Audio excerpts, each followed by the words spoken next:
आज हमने बनाया है नमकीन गोश्त, जो बनाना बहुत ही ज़्यादा आसान है। इतनी गर्मी में तेज़दार मसाले छोड़ें और ये बहुत ही कम मसालों वाला नमकीन भुना हुआ गोश्त बनाकर खुद भी खाएं और घर वालों को भी खिलाएं।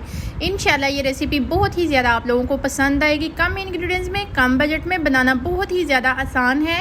इंशाल्लाह सारी रेसिपी के टिप्स एंड ट्रिक्स आप लोगों के साथ शेयर करूंगी। आपने वो रेसिपी को फॉलो करना है। अगर पसंद आए तो लाइक ज़रूर कर दें। बिस्मिल्लाहिर्रहमानिर्रहीम। अस्सलाम वालेकुम।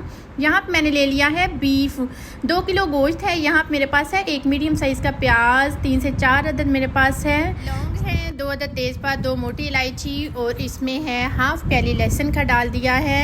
ये सारे इंग्रेडिएंट्स डालने के बाद 1 टीस्पून इसमें जाएगा नमक का। नमक आपने अकॉर्डिंग टू टेस्ट कम या ज़्यादा डाल सकते हैं, क्योंकि बीफ में ऑलरेडी नमक हल्का सा होता है। 2 गिलास पानी डालने के बाद इसको मैंने वेट लगवा लेना है 15 मिनट का। अल्हम्दुलिल्लाह यहाँ मैंने ले लिया है हाफ़ कप कुकिंग ऑयल। अब मैंने गोश्त को जो है वो स्ट्रेन कर लिया था।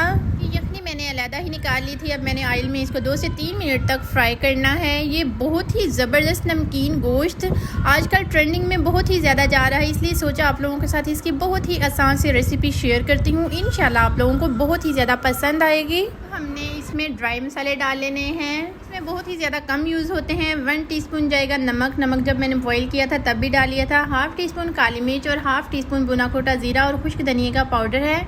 ये डाल देने के बाद हमने इसकी बुनाई करनी है तकरीबन 2 से 3 मिनट तक, ताकि मसालों का कच्चापन जो है वो दूर हो जाए और ऑयल सेपरेट हो जाए। ये बहुत ही स्पेशल आज का नमकीन गोश्त बनने वाला है। इंशाल्लाह आप लोगों को ये रेसिपी बहुत ही ज़्यादा पसंद आने वाली है। अब मैंने इसके मज़ीद टेस्ट को बढ़ाने के लिए सब्ज़ मिर्ची है वो डाल दी है। माशाल्लाह से इसकी लुक देखें कितनी ज़्यादा खूबसूरत नज़र आ रही है। स्पेशली ईद के हवाले से बीफ घर में मौजूद होता है, तो आजकल गर्मी है, तेज़ मसालों वाले सालन खाए नहीं जाते, इसलिए सोचा आप लोगों के साथ इसकी रेसिपी शेयर करती हूँ। 1 टीस्पून इसमें जाएगा दही का। दही इसमें डालनी है, बिल्कुल लो टू मीडियम फ्लेम आपने कर लेनी है, इससे आपकी दही बिल्कुल भी नहीं फटेगी। अब मैंने 2 से 3 मिनट तक इसको कुक करना है अच्छी तरह से।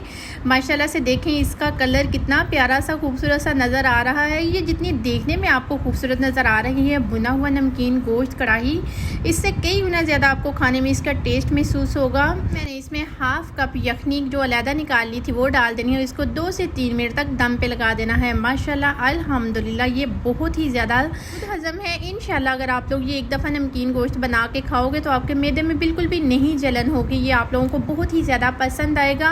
रेसिपी अगर इस पॉइंट पे ज़रा सी भी अच्छी लग रही हो तो लाइक ज़रूर कर दें और नूर्स किचन को सब्सक्राइब ज़रूर कर दें। माशाल्लाह अल्हम्दुलिल्लाह अब हमने इसको डिश आउट कर दिया है। माशाल्लाह से इसकी लुक देखें कितनी ज़्यादा खूबसूरत नज़र आ रही है। ये बनाने में बहुत ही ज़्यादा आसान है, कम इंग्रेडिएंट्स में कम बजट में ये बनाने में बहुत ही ज़्यादा आसान है और देखने में बहुत ही ज़्यादा खूबसूरत है। इंशाल्लाह आप लोगों के साथ इसकी रेसिपी शेयर की है, आप लोगों को बहुत ही ज़्यादा पसंद आने वाली है। रेसिपी अगर अच्छी लगे तो बेल आइकन को ज़रूर प्रेस किया करो और कमेंट बॉक्स में अपनी फीडबैक ज़रूर दिया करो। आप बहुत ही प्यारे प्यारे से कमेंट करते हैं। जी अल्लाह हाफिज़, दुआ में याद रखिएगा।